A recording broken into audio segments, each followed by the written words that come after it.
Hello there. Good to have you on our midday bilingual newscast. Good afternoon, Sidouan Monka. Bonjour à vous, Rainatou Sali. Mesdames, Messieurs, bonjour. Merci d'être avec nous sur la CRTV. En vitrine du 12h de ce samedi 5 septembre 2020, inondation dans l'extrême nord, action et reconfort, une mission gouvernementale sillonne les zones sinistrées. Objectif, évaluer les dégâts et prendre des mesures fortes. Dans ce journal, nous irons à la suite de cette délégation interministérielle dans la région de l'extrême nord. Recommandation du grand dialogue national, les avancées positives et les résultats issus de ce grand rendez-vous initié par le chef de l'État étaient présentés à Yaoundé au cours de la première session du comité de suivi des dites recommandations sous la conduite du Premier ministre chef du gouvernement, Joseph John Ngouté. En page magazine du 12h, nous mettons le cap sur le parc de Waza, un atout touristique où l'on retrouve une diversité d'espèces fauniques, une destination de choix aux paysages exotiques à découvrir en fin de journal.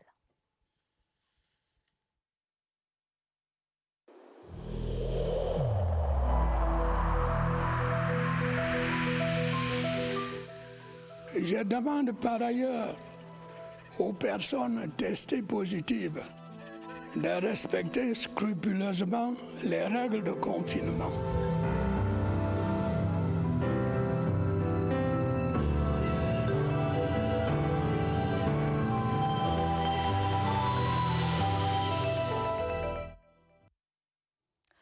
The head of state has offered assistance to flood victims in Bogo in Diamari division of the Far North region. The assistance was handed yesterday at a ceremony in Bogo by an interministerial mission led by Territorial Administration Minister Paul Atanganji. Our special envoy to the Far North region, Ebenezer Kanga, reports on the two-day working visit. It was at nightfall on the second day of their working visit to the Far North region that members of the interministerial mission led by Paul Atanganji arrived in Bogo to hand assistance offered by the head of state to flood victims of the locality. On behalf of the flood victims, the representative of the mayor of Bogo heartily thanked the head of state for the assistance. The head of the interministerial mission conveyed a message of hope from President Paul Biya to the flood victims. Earlier in the day, the members of the interministerial mission visited the 36-kilometer Marwa-Bogo road that is under construction. Then they went by boat across River Logon to the locality of Avakai in Maga subdivision, where they visited a portion of the dike on the Logon that has been swept away by water, causing floods in the area. They have realized, and they said it clearly, that the head of state has wiped their tears because they were afraid that they are abandoned. But since 7 ministers, they are confident that when the dry season will come, most of the infrastructure destroyed by the floods will be rebuilt by the government. Despite the difficult situation caused by the floods, the population still came out massively to commune with the members of the interministerial mission wherever they went to. The population of Kolkukda in the Leke division of the Central region now boasts of a Catholic parish. The parish, constructed and gifted to the population by a family from the locality, is currently being inaugurated at a mass. The mass attended the mass being said by the Archbishop Leopold Bayemi Sosten is also to pray for the repose of the soul of the donor's late father. Sidouan? Effectivement, la suite, nous rendons dans la région de l'extrême nord. Une délégation interministérielle conduite par le ministre de l'administration territoriale Paul Atangandi sillonne depuis quelques jours maintenant la région pour évaluer les dégâts et prendre des mesures. La délégation gouvernementale était dans la localité sinistrée de Bogo, c'est dans le Diamaré. Là-bas, les 178 populations sinistrées ont reçu de l'assistance ponctuelle du chef de l'État, son Excellence Paul Biya, du matériel de couchage et des denrées alimentaires. Dans la suite de cette délégation interministérielle, retrouvons notre reporter Augustin Guizana. Les effets néfastes des inondations, ajoutés à la longue attente de la journée, se sont transformés en joie et réconfort pour les sinistrés de Bogo à la tombée de la nuit. Les statistiques au 31 août 2020 nous donnent les chiffres suivants. 178 sinistrés, environ 300 hectares de cultures détruites. Ces denrées alimentaires, ces matériels de couchage, nous allons devoir aussi garder ça jalousement parce que sans ça, nous étions tellement perdus. Bogo, commune du département du Diamari, peuplée de plus de 200 000 âmes, n'a pas que l'assistance ponctuelle du chef de l'État. Le chef de l'État lui-même était ici en 2012 pour assister les populations agricultrices. Les infrastructures routières poussent à la satisfaction de la délégation interministérielle. Ce qui est des travaux d'assainissement, nous avons exécuté environ 59 dialogues sur 62. C'est la preuve que le chef de l'État pense à tout le monde, y compris les habitants de l'île d'Avakaï, située le long de la digue de Maga, dans le département du Mayo-Danaï. Ici, les cultures ont subi la furie des eaux. À Maga, il y aurait une centaine d'hectares et une centaine aussi du côté de Yagua. La mission interministérielle continue de faire l'évaluation de la situation sur le terrain et dressera un rapport conséquent à qui de droit. Sur place dans la région du centre, parlons de l'inauguration de la chapelle familiale Sainte Trinité de Nkolkunda par Evodoula dans le département de la Léquié, région du centre. La paroisse construite est un don du docteur Mathurin Enama Mengon, élu de la localité. La cérémonie d'inauguration a cours en ce moment même, comme vous le voyez en image, sous la présidence de Monseigneur Sosten Léopold Bayemi, évêque du diocèse d'Obala. Nous y reviendrons dans nos prochaines éditions d'information. La suite avec vous, Rainatou. 3 separatist fighters suspected to have been terrorizing the population of Bifa in the Momo division of the Northwest region have been arrested by the forces of law and order. At the time of arrest, the suspects were in possession of several arms. Details with Kilo Valerie Sala. These 3 separatist forces are said to have infiltrated into the locality of Bifang, Widikum of the Momo division. This guy left from Eka to Bifang since they heard that all the ambas in Bifang dropped their guns more than a month ago. The villagers caught them themselves and brought them right to the Gendarmerie Brigade. The Bifang village was reportedly freed from separatist activities as those in the movement took up a commitment to create a self-defense mechanism. They said if they have decided to drop their gun, then nobody from any other village will come into their village to terrorize them anymore. But they say they've been forced into the separatist rise against their will. Commander Jumbosco, he come up with Kambato. He tell me say my journey Adina.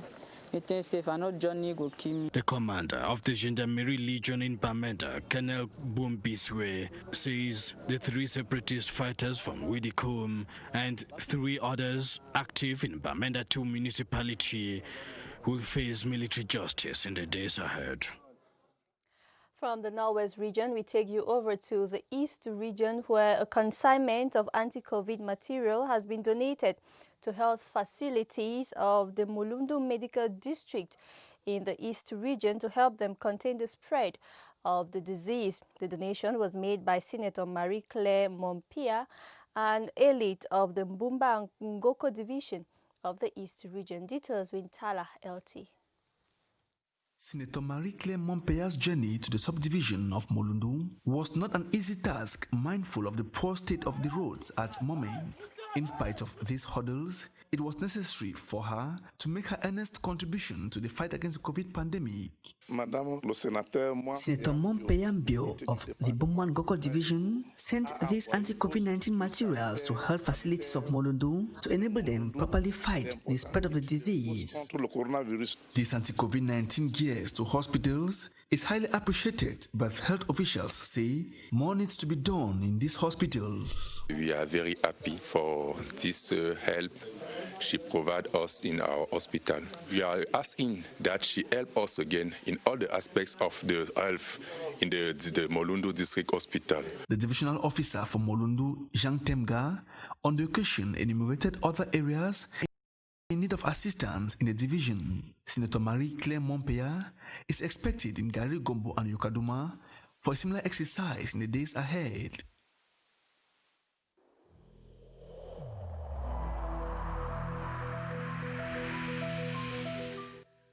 Let us channel all our energies towards fighting this common enemy.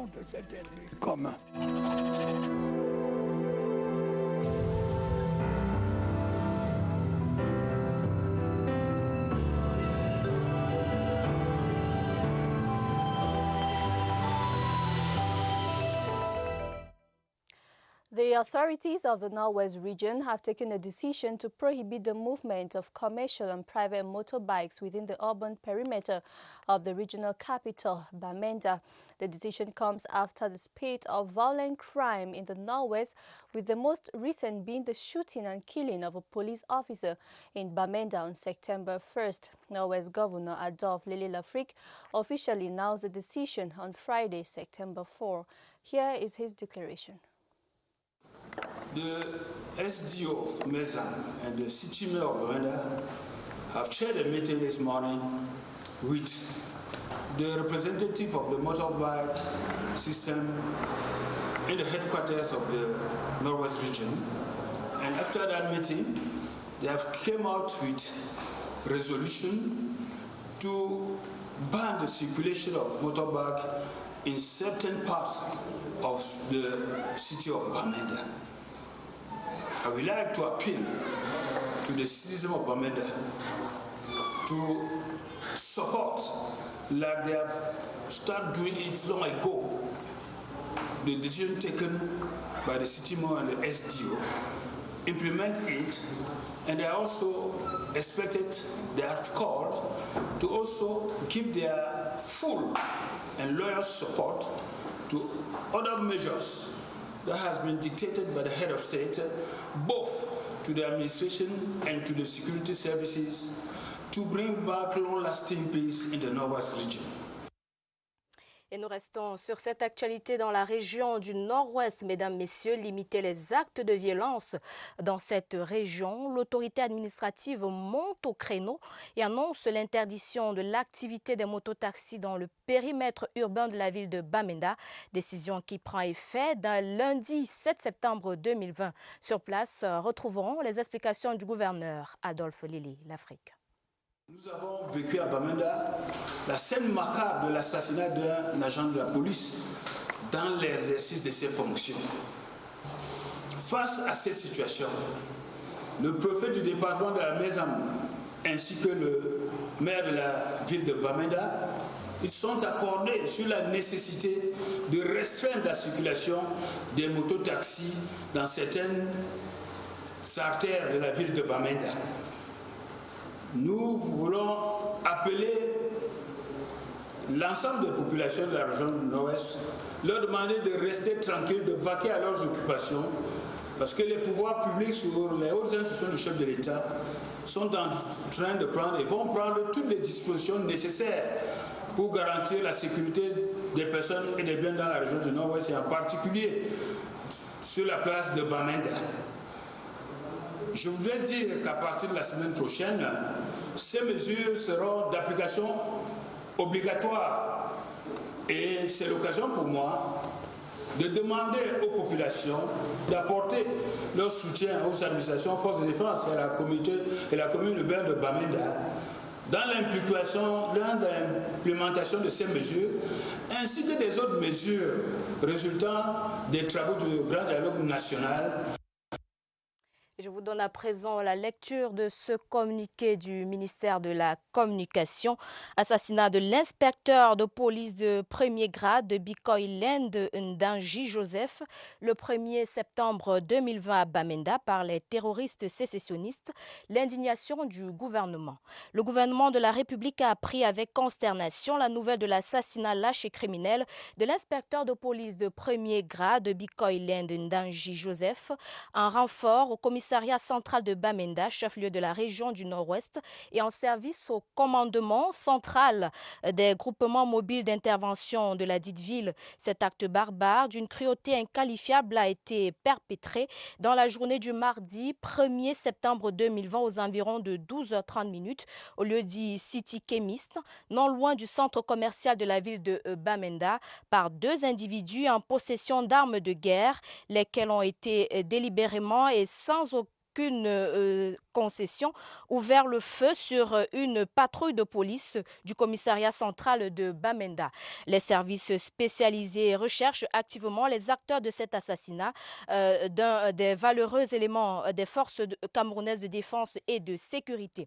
Le gouvernement exprime son indignation et condamne avec la dernière énergie cet acte cruel commis par des bandes de terroristes sécessionnistes qui, une fois de plus, viennent d'ôter violemment la vie à un représentant de la force publique dans le plein exercice de sa mission de protection des populations et de leurs biens. Aussi, le ministre de la Communication transmet-il à la famille de l'inspecteur de police de premier grade Bikoy Lend Ndanji Joseph, si durement éprouvé, les sincères condoléances du chef de l'État, son Excellence Paul Biya, ainsi que celles du gouvernement de la République, et même en même temps qu'il réaffirme aux forces nationales de défense et de sécurité le vif et ardent soutien de la nation tout entière. C'est signé du ministre de la Communication, porte-parole du gouvernement, René Emmanuel Sadi. Et dans la suite du journal, parlons des vacances utiles pour les jeunes de la région du Sud. À Kribi précisément, les jeunes scolaires s'exercent à l'art plastique, peinture, dessin sont quelques activités qui meublent leur journée en ce temps de vacances. L'objectif là-bas étant de les mettre à profit. Retrouvons sur place Salvador Mbetia de CATV Sud. À l'atelier art plastique, en plein cœur de l'esplanade de la délégation des arts et de la culture à Kribi, de jeunes Picasso en herbe suivent les orientations de leur formatrice. Respectez la perspective. Est-ce qu'on est d'accord?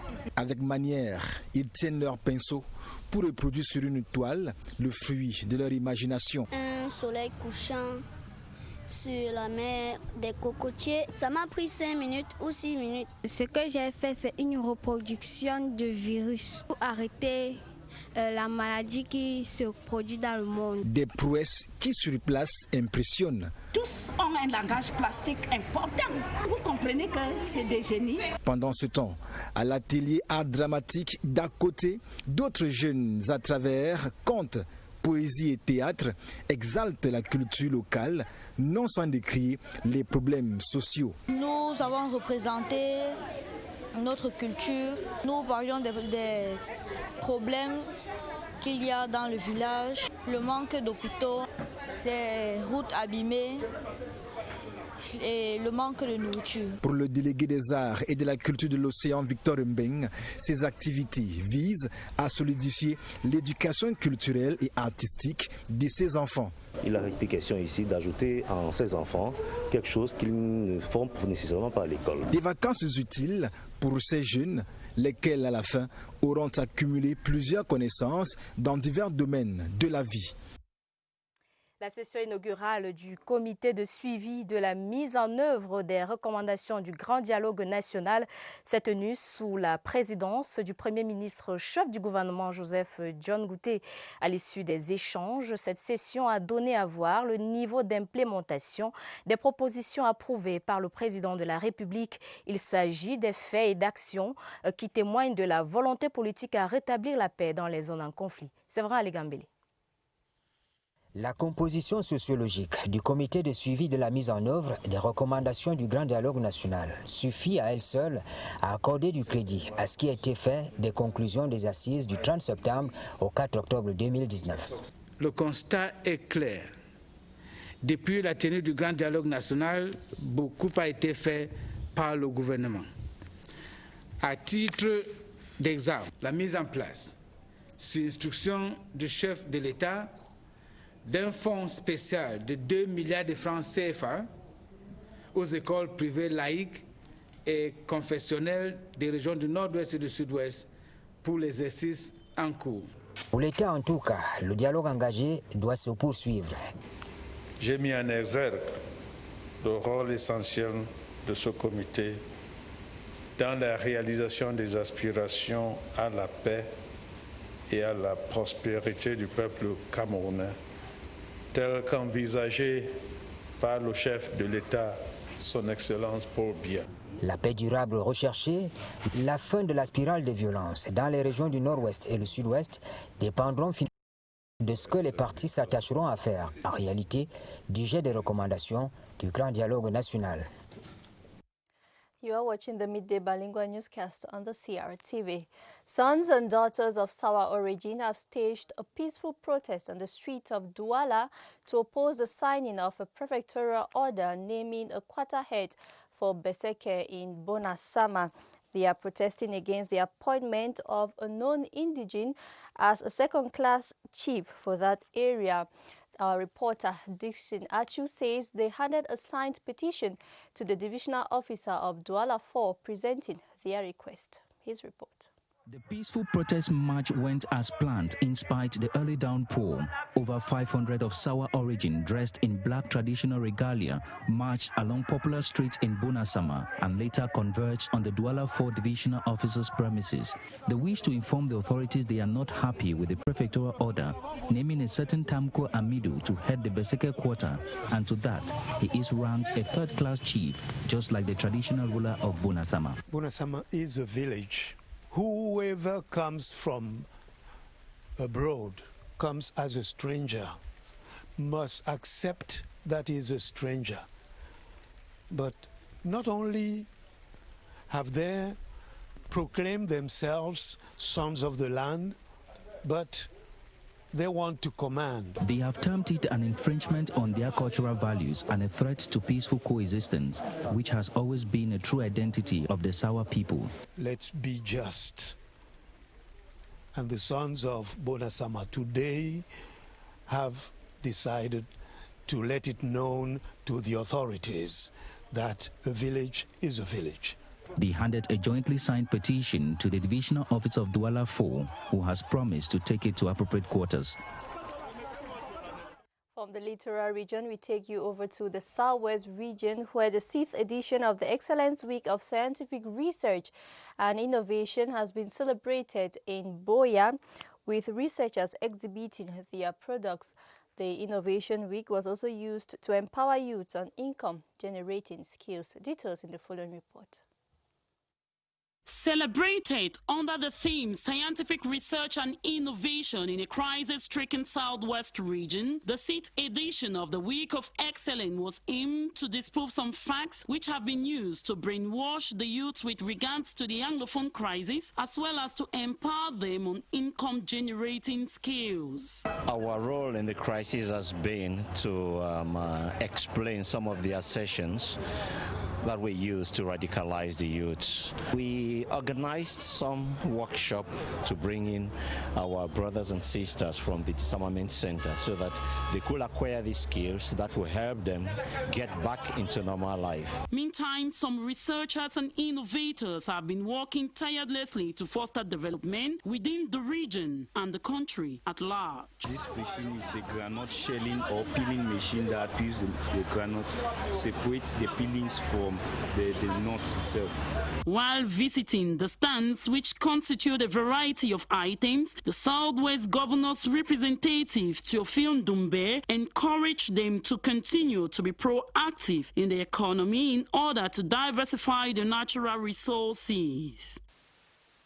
Et nous apprenons à l'instant, mesdames, messieurs, que le cortège interministériel conduit par le ministre de l'administration territoriale Paula Tangandi a fait un carambolage sur la nationale numéro 1 il y a quelques instants seulement à 10 km de Mora dans l'extrême nord.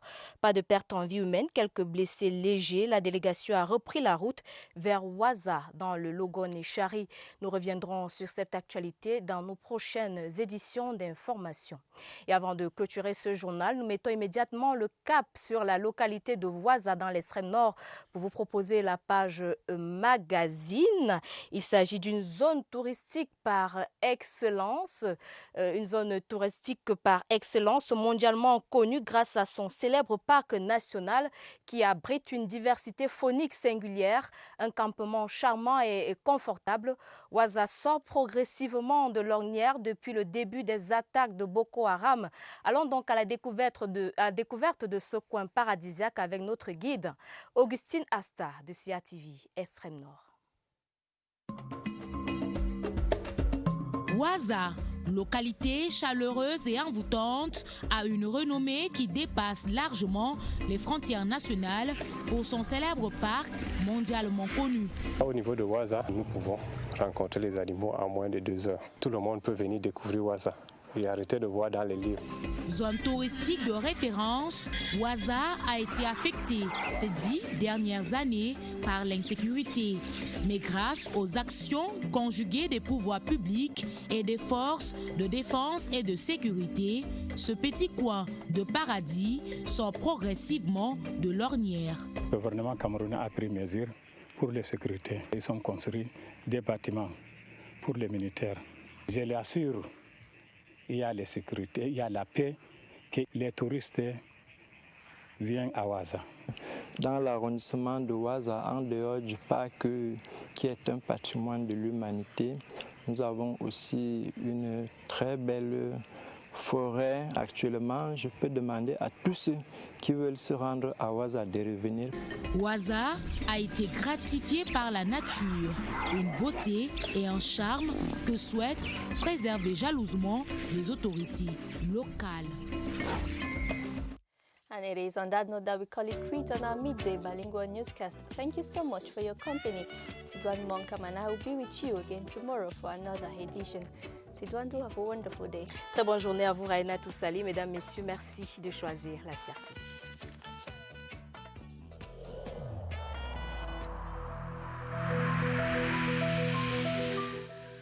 Je demande par ailleurs aux personnes testées positives de respecter scrupuleusement les règles de confinement.